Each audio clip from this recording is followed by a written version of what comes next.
გამარჯობათ. ვიწყებთ ლექციებს ინტეგრალურ განტოლებებში.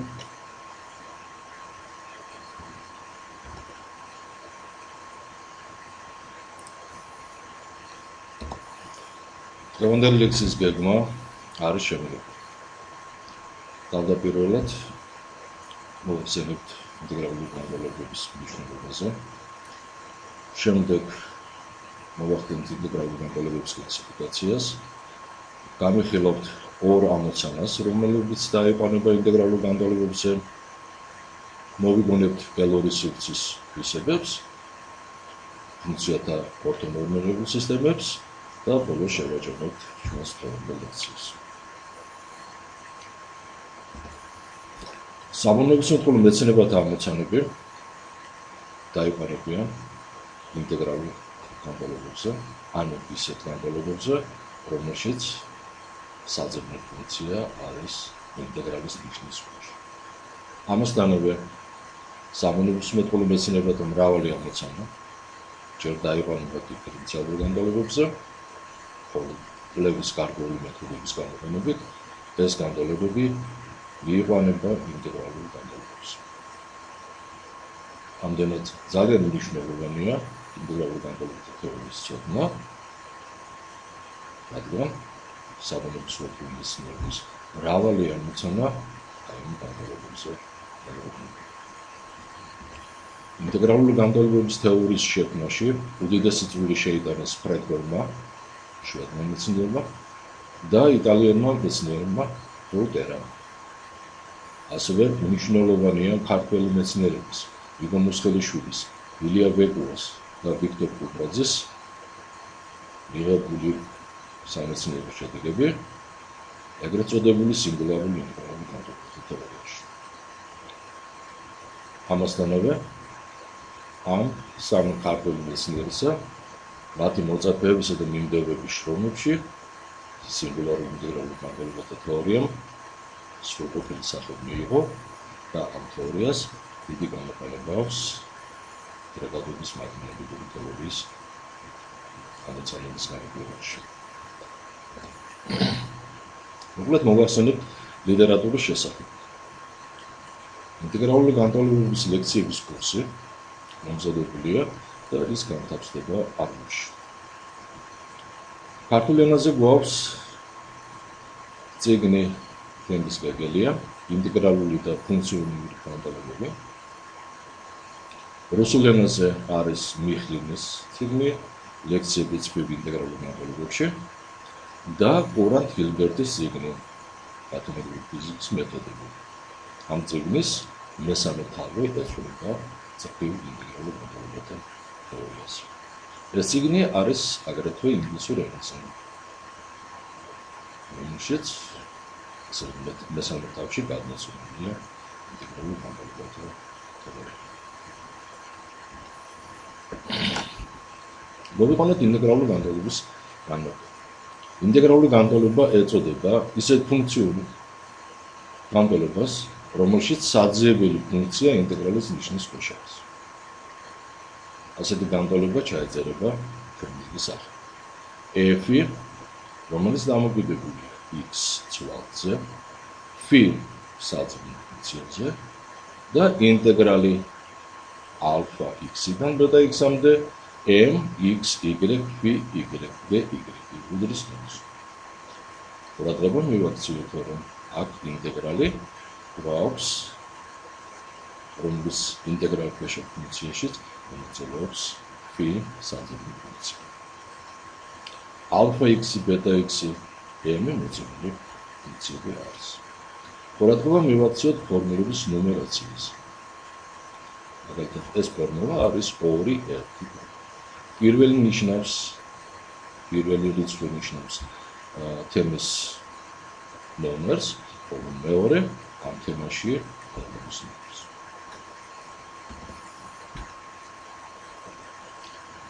თუ საძებნი ფუნქცია განტოლებაში არის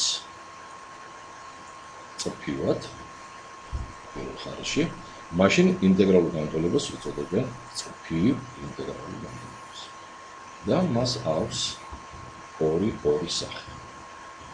gamma x px minus ინტეგრალი alpha x-დან beta x-მდე kxy py dy x. Gamma k და f მოცემული ფუნქციებია. alpha x და beta x მოცემული ფუნქციებია, რომლებიც წარმოადგენენ ინტეგრალის საზღვრებს და φ-ის საზღვრებთან ფუნქციებს. თუ gamma x ნულის ტოლია, მაშინ ორ განტოლებაში პირველი წევრი ნული იქნება და მივიღებთ ინტეგრალი alpha x-დან beta x-მდე m xy py dy უდრის fx. უბრალოდ მივაქციოთ, რომ საძიებელი ფუნქცია φ აქ მხოლოდ ინტეგრალის ნიშნის ქვეშაა. ორ განტოლებაში φ ფუნქცია იყო როგორც ინტეგრალის ნიშნის ქვეშ, ასე ერთ-ერთი შესაძლებლობის.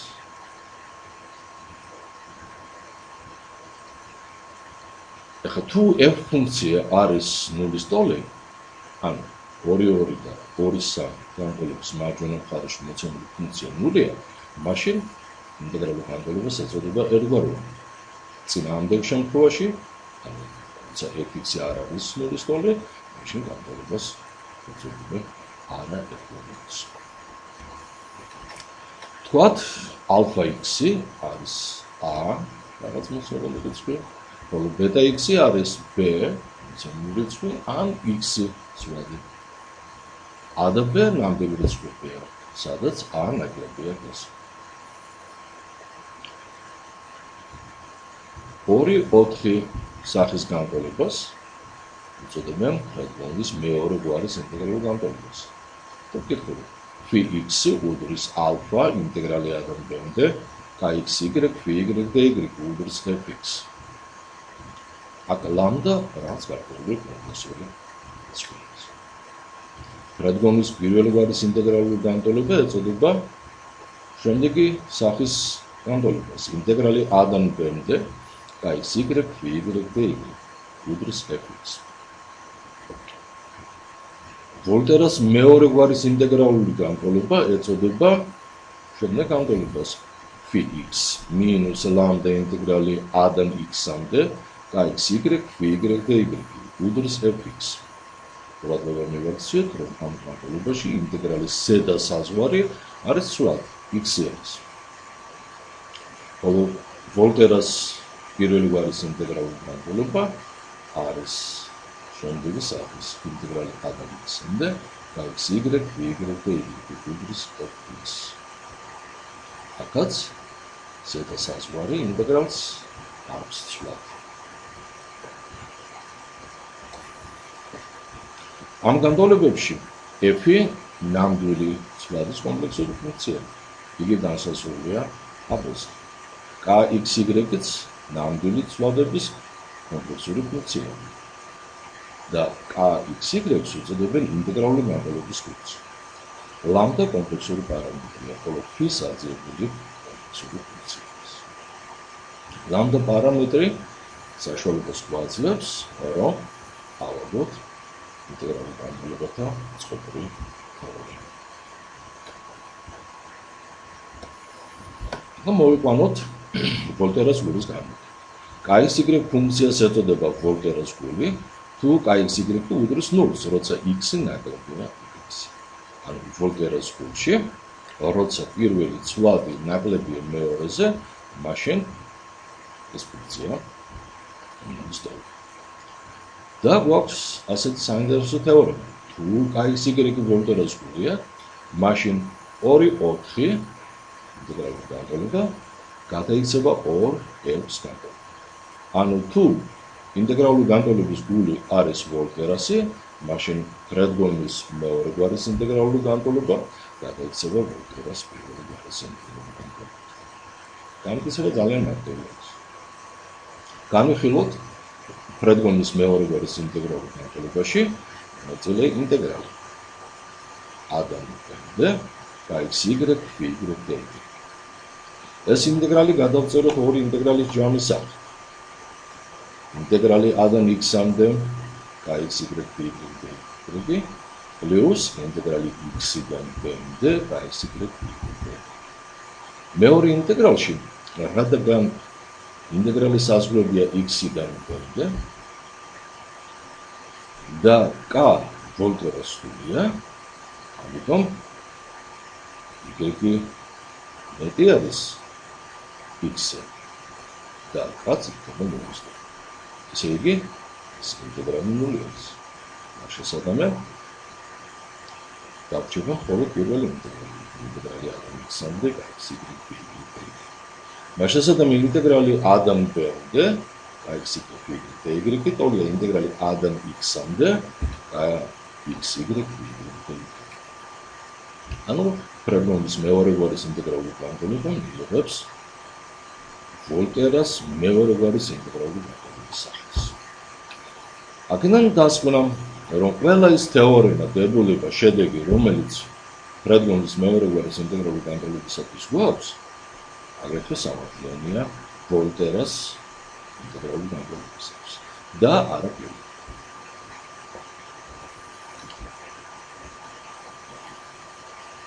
ეხლა მოვიყვანოთ გადაგვარებული გრუპის KXY ფუნქციას ეწოდება გადაგვარებული გრუპი, თუ ის წარმოედგინება n რაოდენობა შესაკრების ჯამის სახით, სადაც თითოეული შესაკრები არის ნამრავლი ერთი თანამედროვე x-ია დამოკიდებული, ხოლო მეორე x. ანუ KXY-ს აქვს შემდეგი სახე. ჯამი ჟ იცვლება 1-დან n-მდე, AJ-X, BJ-Y, სადაც AJ და BJ შესაბამისად x და y-ის ფუნქციები. KXY-ს ეწოდება რეგულარული, ანუ B კლასის გული, თუ ის ინტეგრებადია კვადრატით.